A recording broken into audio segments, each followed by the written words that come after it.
It's warm weather pastas today on Let's Cook.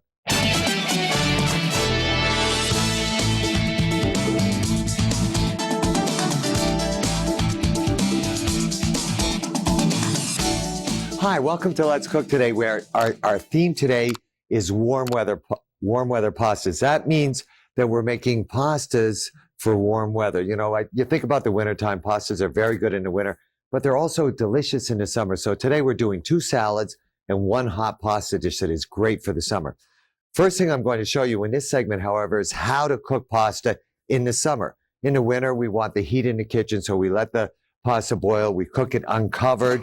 But in the summertime, I'll show you how to cook the pasta where you can cook it without boiling it forever. I have 2 different pastas here. I have a fusilli pasta here, which is great for a salad right here. We have some fusilli here. Along with this fusilli here, I also have some orzo here. Now, a lot of people think orzo is a rice, but it's actually a pasta, and it's delicious for salads, especially in the summer. You can cook it a day ahead. It releases a lot of starch, makes for a very creamy pasta dish. Now, when you go to cook pasta in the summer, I have a pot here, and I have some boiling water in this pot. It's very important in the boiling water that we put a lot of salt when we go to cook the pasta. Then what you're going to do is you're simply going to take, I'll use this fusilli. I'm going to take this fusilli, I'm going to pop it in here. All I'm going to do is stir this around. Just stir this around. I'm going to make sure that it comes back up to a boil, which would take about 1 minute. Then I simply cover this and I shut it off. As a matter of fact, I'm going to shut this off now. I'm going to put my pot right over here. I'm going to leave this on the set for the entire show. And by the end of the show, in about 28 minutes, I'm going to show exactly what the pasta looks like. And I won't touch it, disturb it, do anything to it now, because it'll be totally done. We're going to take a little break. And then when we come back, I'm going to show you exactly how we take some wonderful bow ties and make a delicious pasta salad with cucumbers and tomatoes. Don't go anywhere. We'll be right back. Hi, welcome back to Let's Cook, where we are doing warm weather pastas. Now, the dish I'm going to make right now, it's a salad. And let's just go over the ingredients that I'm going to use in a salad. I have some roasted garlic right here. I'm going to be using that. I have some lemon zest I'll be using, some red onion, Italian parsley, tomatoes, pecorino romano cheese. I'm going to take the corn, and I have roasted this corn. We're going to be using that. Some white balsamic vinegar, a little bit of parsley. Very simple salad. Now, the first thing that I'm going to do is I have the roasted garlic right here. I roasted this, and I just want to make this, I want to pulverize this. So rather than mess up my cutting board, I'm just going to take the dish right here, and we're just going to pulverize the garlic here. Just pulverize this. Get it pulverized just a little bit here. You really need to work this. Just mash this up as nice as you can, because we're actually going to get our dressing started in here. So we pulverize this. Then once this is pulverized, now I'm just going to add a little bit of salt to this. That'll give a little bit of coarseness to it, and also some pepper. Just get some nice pepper in there. And this will just pulverize this very nicely. So we get our garlic all pulverized here. Okay, that works for me. Nicely pulverized, that's good. Now the next thing I'm going to do is I'm going to take our cucumber, and I'm going to cut the cucumber into brunoise. This is by the way, I tap this sometimes. It just is lucky with my knife. I do it subconsciously, but I'm just going to take the cucumber here. I washed it. This is a European cucumber, which means the seeds are much smaller. And then I just take it and I cut it down this way, just so that I only have the seeds left in the middle. So you would just cut this down nice and thin. You want your slices to be about 1/8 of an inch thick. Get rid of our seeds there. Then we'll take this, and we're going to cut this down into nice julienne strips. So we'll just come back and forth like this with our knife, cutting this into real thin strips here. Now, if you don't want to do this cut, and I like to do this cut for this particular salad, if you don't want to do this and you want to cut the cucumber anyway, you can. It's your choice, but this will give you a little taste of the cucumber, nice taste of the cucumber, and it'll go real well with the roasted corn, or the grilled corn too. By the way, if you ever make corn, when you make corn in the summer and you have that leftover corn, take it, throw it on your grill, or even put it under your broiler. It's delicious in salads, very healthy, very good for you. So we'll just take this and we're going to cut this into very small dice. If we wanted the proper term for this, this would be called a brunoise. It's, you know, I get a lot of questions in my email where people say, Paul, what is brunoise? And it's B-R-U-N-O-I-S-E, but it's pronounced brunoise, like B-R-U-N-W-A. So I have my cucumber here. I'll just put this on a side over here. Put our cucumber in our bowl here. This goes right in. Then I also have some tomatoes right here. Just add my tomatoes right into the dish. Now these tomatoes have been peeled and just chopped. I left the seeds in there, but those are just peeled, chopped tomatoes that are nice and fresh. Let me get my corn over here now.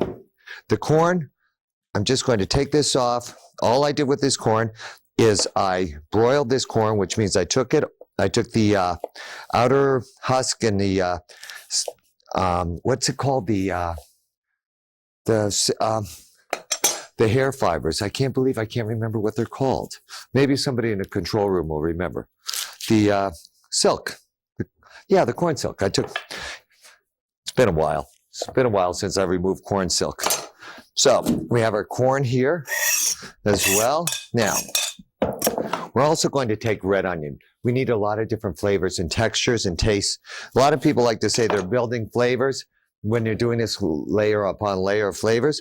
That's true, but you're really just putting flavors together that are going to go nice and create some different texture in your salad. Now for this, we're just going to take this and we're just going to cut this really nice and thin julienne. What I do with the onion, I cut off both ends right here. Then instead of going straight down and having a slice like that I have to cut again, what I like to do is I like to go in on a little bit of an angle and then gradually straighten it up as I go. And I end up with nice julienne onion. So we add our onion to this. You'll notice there's no pasta in this dish at all yet. Okay, we'll just take a spoon. We'll mix these together well. Now to these I also have some parsley here. I have some lemon zest. Delicious lemon zest. That's going to give it a nice acid balance, but it's also going to surprise you when you eat the salad.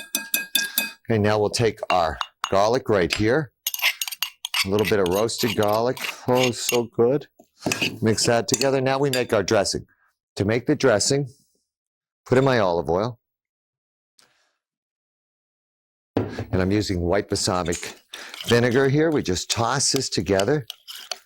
Now remember, we had salt in the garlic, so we have to be careful with our salt content that we don't over salt this now. So I need to taste this right now. Make sure it has the proper seasoning. I knew I'd need a little bit more salt, a little bit more pepper. The last thing to go into this is our fusilli. Now, when you cook pasta like this, and you're cooking it, our bow tie pasta, I called it fusilli. But when you cook bow ties like this, you need to undercook it. If you're going to shock it with water, as soon as you've shocked it with the water, remove it from the water. If I'm going to use it the same day, I don't oil it. If I'm making it for the next day, which a lot of us have to do, what I'll do is I'll lightly oil it and toss it.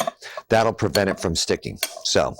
But I also do not dress a pasta salad until I'm about to serve it. Because what ends up happening is the pasta itself will end up absorbing that oil and vinegar, and it really won't taste good. So the only other thing I have to do to this salad, my pecorino romano cheese. I can grate it into it, but what I like to do is I like to take it, and I want people to get little pieces of this, so I'll cut it very thin like this with my knife. Then I'll take this, and I'll also cut this into very, very thin little strips like this. So you get almost like a chiffonade or a very fine julienne. So you get a little piece of that in there when you're eating it.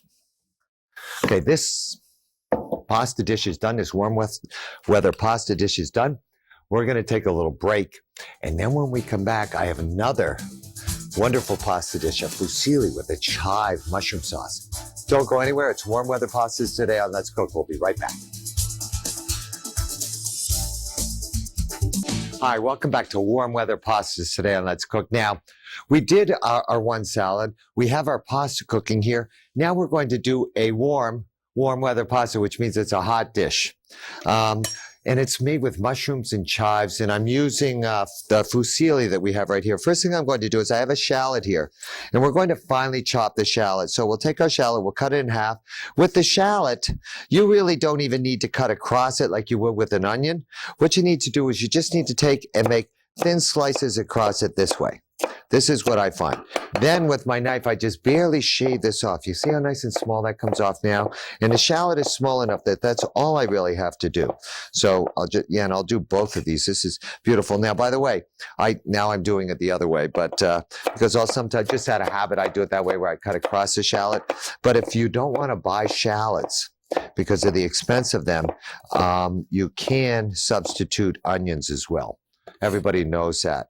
Now, the little bit of green there, that means that the shallot was sprouting, but but this is part of the onion family, and I'm finishing this with chives, so it doesn't matter much to me. Now, I'm just going to take my knife, finally chop this a little bit.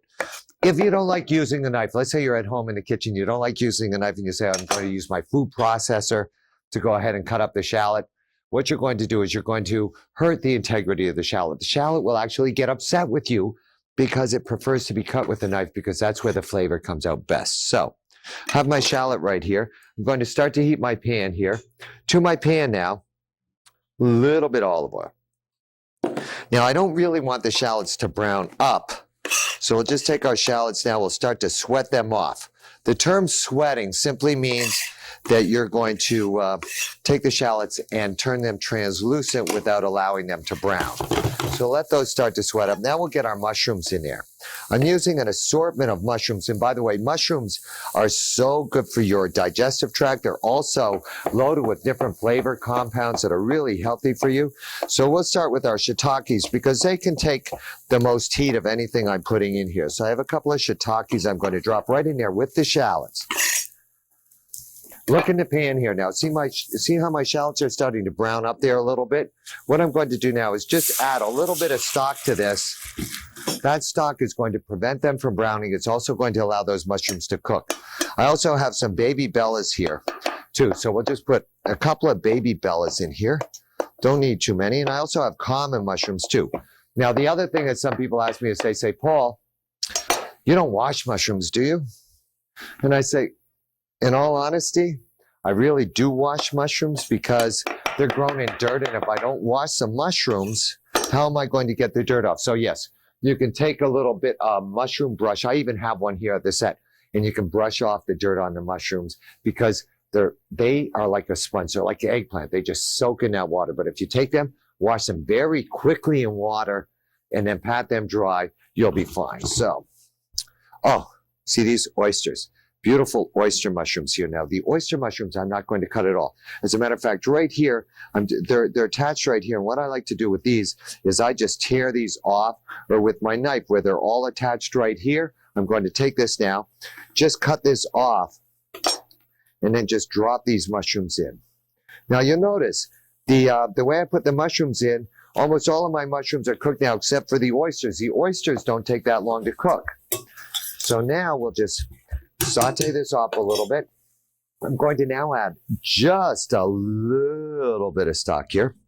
We're going to bring this up to a simmer. Once I've added the stock, I have a little bit of cayenne pepper here. Little bit of cayenne pepper. We're going to let that just cook, bring that flavor in there. The cayenne pepper I could have added in one of two stages, one with the shallots or now. I'm just going to put it in here now. I don't want too much heat coming out of it.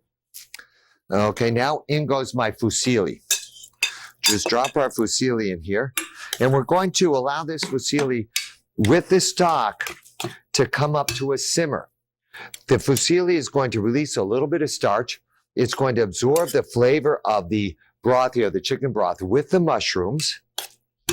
Then I need two other ingredients to go into this. Actually, 4 other ingredients. I'm not counting salt and pepper. I have chives here. So I'm going to put these chives in here because it's a chive sauce. So I'm using a lot of chives. especially this time of year, right before the summer, right before it gets real hot. You have chives, actually, I don't know about your yard, but they're just growing everywhere in my yard. So you can use these chives here. I'll drop these chives in here. Okay, now you'll notice something in the pan here. In the pan here now, the chives, you see how they're releasing that green color? Look at the amount of liquid that I have here. I just need enough liquid in here to really coat my pasta to lightly thicken this now. A little bit of butter in here. And then, of course, a little bit of salt and pepper. Get our pepper in here. And a little bit of salt. Once this butter has melted, it'll slightly thicken the sauce. The sauce will also reduce down a little bit, and I'm going to have this delicious fusilli with a chive mushroom sauce. Great for warm weather in the summer as a nice first course or even as a main course. All those compounds, those food compounds that are in mushrooms are so healthy, so good for us. We're going to take a little break, and then when we come back, I have another pasta dish, orzo with charred onions and 3 tomatoes. Don't go anywhere. We'll be right back. Hi, welcome back to Let's Cook. The key ingredient in our next salad is charred onions. I'm going to show you how to make that. But first, remember at the beginning of the show where I just took the fusilli, I put it in boiling salted water, and I said by the end of the show, I'd show you that it's done. If we take a look at this, you can see that the pasta is still nice and hot, and this is done, has not stuck together. It's nice and separate. Just going to strain this off and put some on the bowl here. But this is a great way of cooking pasta in the summer if you don't want to heat up your kitchen, and you don't have to be afraid because our pasta is not sticking here. You can see it's nice and separate, and I just left that totally alone until this segment that we just came up. That's the first time that we opened it up. Now, charred onion. Take your onion like this. What we're going to do with the onion, now, you need to slice this very thin. So if you have a mandolin or anything else at all, but you see how thin I'm slicing the onion?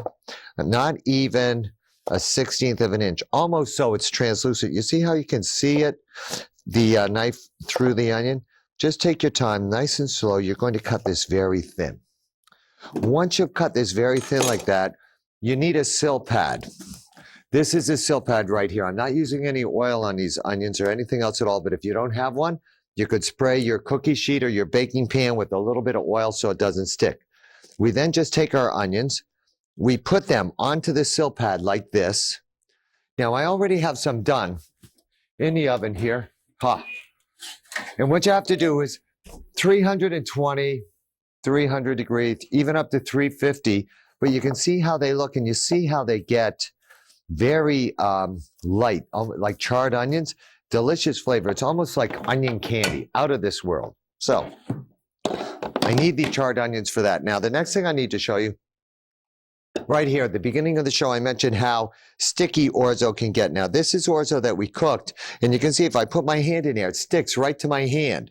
It's a little sticky. That's a natural starch in the orzo. I love that. But what we need to do is we need to just take a little bit of olive oil here, toss out olive oil in here before we make our dressing. This, see how nice this separates? And I'm very careful. I don't want to beat up the pasta or break it. This oil will also prevent it from absorbing the dressing if it sits out for a little while. So I have my orzo here. I have some zucchini that I've cut in a very small dice going in. I have some capers going in, delicious capers, wonderful. I have a little bit of parsley there. I always use a lot of parsley, just brings out the flavors. I have some or actually these are pear tomatoes, yellow pear tomatoes that were available in the market. I had to get those. I also have some regular tomatoes here, and all I did with these is I just took the outside of the tomato off and just diced them up so they were about the size of the pear tomato. Then we need just a little bit of scallion in here. And I have less than a minute or a little bit more than a minute left in the show. So I'll just take a little bit of scallion here. And I'm only going to use the green part on this, just the green. So we'll add our scallion to this. Then we need lemon juice.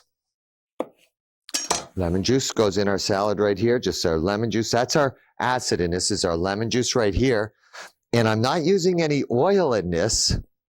I'm simply using a little bit of tomato juice. So the oil was just there to separate the pasta. You see how nice this looks? It's alive. It's alive. We take this now. I'm going to put this right here in a bowl. And then to finish this, because we took the time to make the charred onions, we just take our charred onions right here, put them right on top. Doesn't that look great? I love the summertime. I love pasta. I love warm weather. I think all three of them go together. So today on Let's Cook, we did some delicious warm weather pastas. We did our wonderful bow tie here with the roasted corn. Then we did the warm fusilli here with the chive and mushroom sauce. And last but not least, we did the orzo salad. Thank you for watching Let's Cook. You have a great day, and we'll see you next time. Bye-bye for now.